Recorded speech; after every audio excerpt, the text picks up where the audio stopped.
Hello and अस्सलाम वालेकुम viewers, welcome back to my channel. Video में बात करने वाली हूँ उन खवातीन से जो अपनी हेल्थ का बिल्कुल भी ख्याल नहीं रखती और उन मर्द हजरात से जो अपनी औरतों यानी कि अपनी वाइफ, अपनी बेटी और अपनी माओ की हेल्थ को लेके कंसर्न नहीं है। क्या हम हालात के खौफ में आकर अपनी औरतों की सेहत को नज़रअंदाज तो नहीं कर रहे? इज्जत का तहफ़्फ़ुज़ और सेफ्टी ज़्यादा ज़रूरी है और हेल्थ, अच्छी ग़िज़ा खाना, भरपूर ग़िज़ा खाना, फ्रेश एयर लेना, चहलकदमी करना, आउटडोर गेम्स खेलना, स्विमिंग सीखना, साइकिलिंग, जो भी हेल्दी एक्टिविटीज आपको पसंद हैं वो करना हर बच्ची का बुनियादी हक है। तभी तो आने वाली नस्ल को बढ़ाने वाली सिर्फ औरत नहीं बल्कि सेहतमंद औरत होगी, न सिर्फ जिस्मानी तौर पे बल्कि मेंटली तौर पे भी।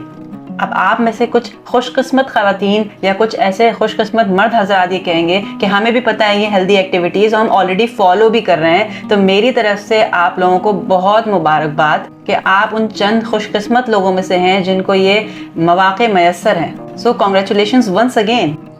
और अगर आप ये कहेंगे कि हमारे पास इतने पैसे नहीं है, इतने वसाइल नहीं है कि हम इन चोचलों में पढ़ सकें, या हम ऐसे पोश एरियाज में नहीं रहते जहां हमें इतनी आज़ादी हो, इतनी लिबर्टी हो, तो मेरी आपसे एक गुजारिश है कि आप अपने मौजूदा वसाइल यानी कि अवेलेबल रिसोर्सेज पे एक बार फिर नज़रसानी करें, क्योंकि आप अपने लिए, अपनी सेहत के लिए बहुत कुछ कर सकते हैं।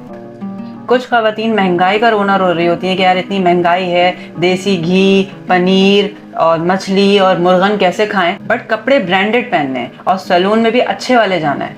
अल्लाह की बंदी, जब जिस्म में अंदरूनी तौर पे ताकत ही नहीं होगी तो ये ज़ाहिरी लेपअप होती है, ज़ाहिरी दिखावा कितने दिन तक कर पाओगी? जिनके माली हालात तंग हैं और वो ये कहते हैं कि हमारे पास तो कोई भी वसाइल नहीं कि हम अपनी सेहत का ख्याल रख सकें, तो क्या आपके पास खुली फ़िज़ा भी नहीं जिसमें आप एक्सरसाइज करें, मेडिटेशन करें? दाल सब्ज़ी जो भी अल्लाह ताला के फजल से मैसर है सेर होकर खाएं। घर वालों को खिलाने में तो सबसे आगे होती हैं और अपनी बारी में बहुत सारी लड़कियों बच्चियों के चेहरे पीले जर्द रहते हैं लैक ऑफ सन एक्सपोजर या लैक ऑफ आउटडोर एक्टिविटीज़ की वजह से। इसके अलावा बहुत सारे घरों में ख़वातीन की ग़िज़ा पर ख़ासी तवज्जो नहीं दी जाती और इसकी ज़िम्मेदार अक्सर ख़ुद ख़वातीन ही होती हैं, क्योंकि वो अपने आप को, अपनी सेहत को प्रायोरिटी देने के बजाय और सब चीज़ों को प्रायोरिटी और सब लोगों को प्रायोरिटी दे रही होती हैं। मसलन पहले बाबा खा लें बेटा, फिर मैं खा लूँगी, पहले बच्चों को खिला दूँ फिर मैं खा लूँगी, कपड़े धो लूँ, सफाइयाँ कर लूँ, फिर खा लूँगी। यहाँ याद रहे मैं माली मामलात के हवाले से बात नहीं कर रही, बल्कि यहाँ बात तरजीह देने को हो रही है। मोहब्बत निछावर करने के और बहुत सारे तरीक़े हैं। अपनी सेहत को बर्बाद ना करें, क्योंकि अगर आपकी सेहत होगी, आप सलामत होंगी, तभी फैमिली भी खुश रहेगी और फैमिली सलामत रहेगी, क्योंकि फैमिली आपके दम से है। पहले के दौर में तो बहुत कॉमन था कि बच्चे बच्चियां बाहर खेल रहे होते थे मोहल्लों में, गलियों में, मगर अब जो भी लॉ एंड ऑर्डर सिचुएशन है, जो भी हालात हैं, उसकी वजह से बच्चों को पेरेंट्स बाहर नहीं निकालते इतना, आई अंडरस्टैंड, मगर इसका मतलब ये नहीं है कि आप अपने बच्चों की सेहत पे कॉम्प्रोमाइज़ करें। जहाँ तक हो सके उन्हें पार्क्स में लेके जाएँ, वहाँ बच्चियाँ साइकिलिंग करें, आउटडोर एक्टिविटीज़ में इन्वॉल्व हों। ये सब यकीन माने उनकी सेहत के लिए, आने वाले दिनों के लिए बहुत ज़रूरी है, और ख़ास तौर पर बच्चियों के लिए, क्योंकि उन्हें नस्ल आगे बढ़ानी है।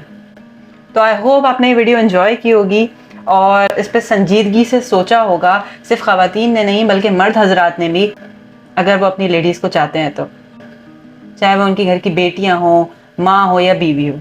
अपना फीडबैक मुझे ज़रूर दीजिएगा, कमेंट बॉक्स में बताइएगा कि आपको मेरी ये वीडियो कैसी लगी और आप इस हवाले से कौन सा स्टेप उठाने वाले हैं या उठाने वाली हैं।